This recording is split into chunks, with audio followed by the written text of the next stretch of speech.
Welcome back to Open BXRx. With Mayor de Blasio's budget cuts suspending much of the city's summer youth programming and reevaluating funding for nonprofits, administrative costs, programs like Renaissance Youth Center fear the impact on young people post-COVID-19.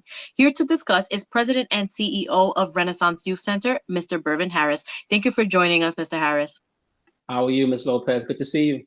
I'm doing well. Nice seeing you as well. I want to get straight into it. We already know the work that Renaissance Youth Center has been doing for the past years, couple of years. Can you just give us a little bit of background for any viewer who's not familiar?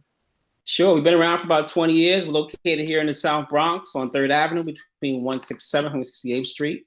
We're also in about 28 different public schools doing music programs, dance programs, and music production and education. So we have about 4,000 young people we work with a week.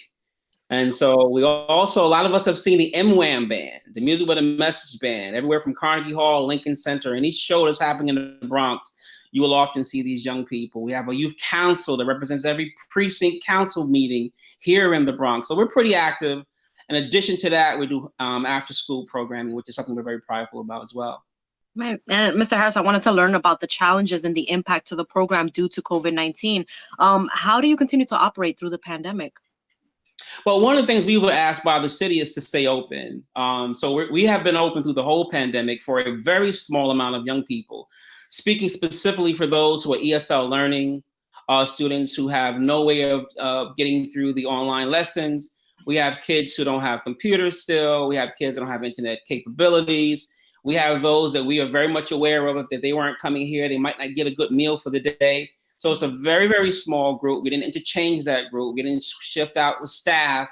And I feel very blessed that the circle has not yet been broken. No one has been sick. And we've been able to help so many of these young people. I'm so happy to hear that, and that, you know, everybody's doing well and these programs are still available to many of the children that absolutely need them. I wanted to ask you about your concerns and thoughts. I saw a video that you shared on Instagram regarding the cancellation of SYEP and summer youth programs. What are your concerns and what do you think should happen in place of the cancellations? Yeah, the cancellation kind of fears all of us. If you walk around our communities, you will even see gang tagging starting to take place. And for those of us who've been around the community long enough, we know what that means. That means there are new sects developing and people are marking territory. So violence usually follows. And if you give people, you know, an idle mind, then it becomes what we say the devil's playground. And so when you take away parks, you take away beaches, you take away after school, you take away summer youth employment, you take away summer camps, you take away museums, you've left nothing. And with nothing, then we're going to find things, or people will find things to do, and they're usually not good things. So it did concern me of mayhem taking place here in the South Bronx. And so one of the things we've been doing is trying to be active to raise our own funds. Right.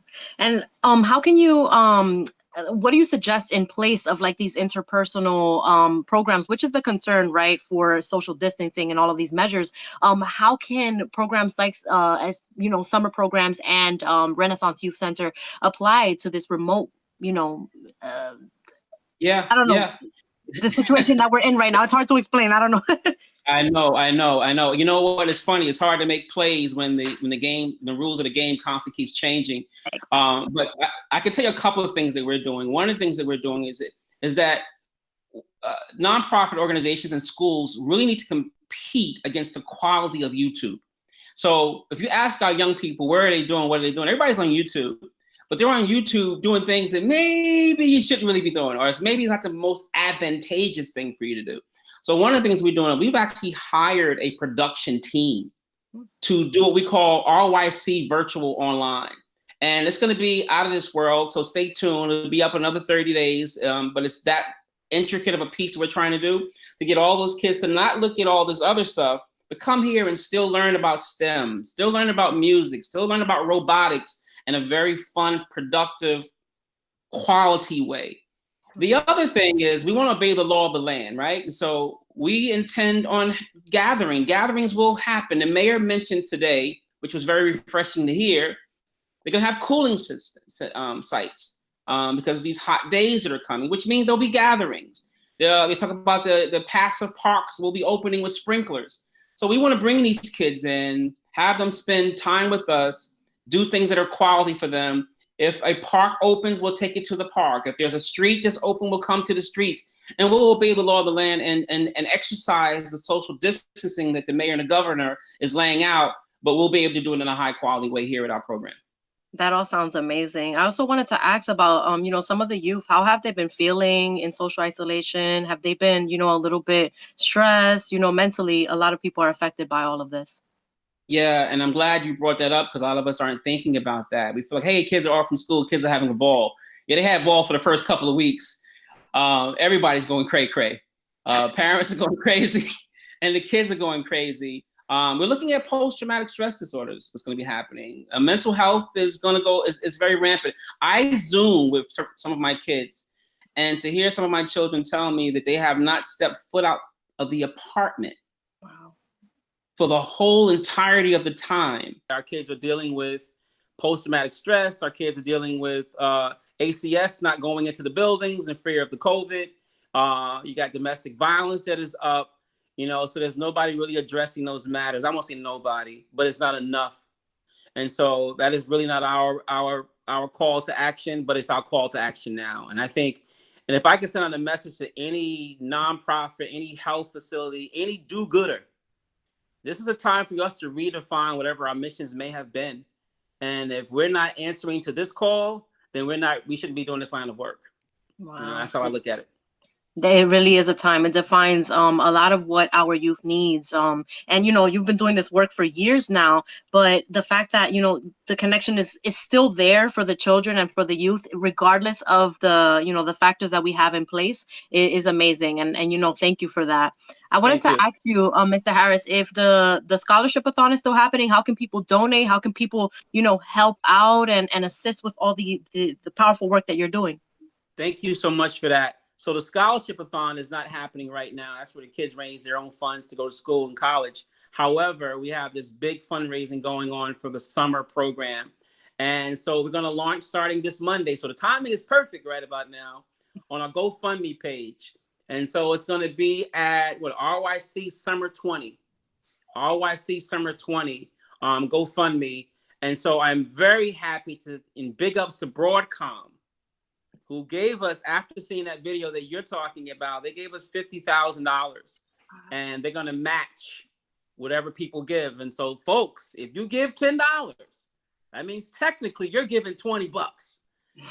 So please log in. I know we can do this. I'm not fretting this at all. We're going to come together as a community. We're going to raise these funds for our young people and for our families, because we're going to give and go bags as well. Whether it's sanitizers or masks or toilet paper or just food that we really want to eat, if you know what I mean. Definitely. Any final messages for the community and for the youth from Mr. Bervin Harris? But I guess my final message is big ups to everybody. I mean, we pulled through this. In spite, I know our numbers here are record breaking here in the South Bronx. But what people aren't realizing is that we're living on top of each other. We have like 6-7 folk living in a 2-bedroom apartment. When we are the frontline workers as well. So when you go to these stores and you go to these different places, it's the Black and brown folk that you see.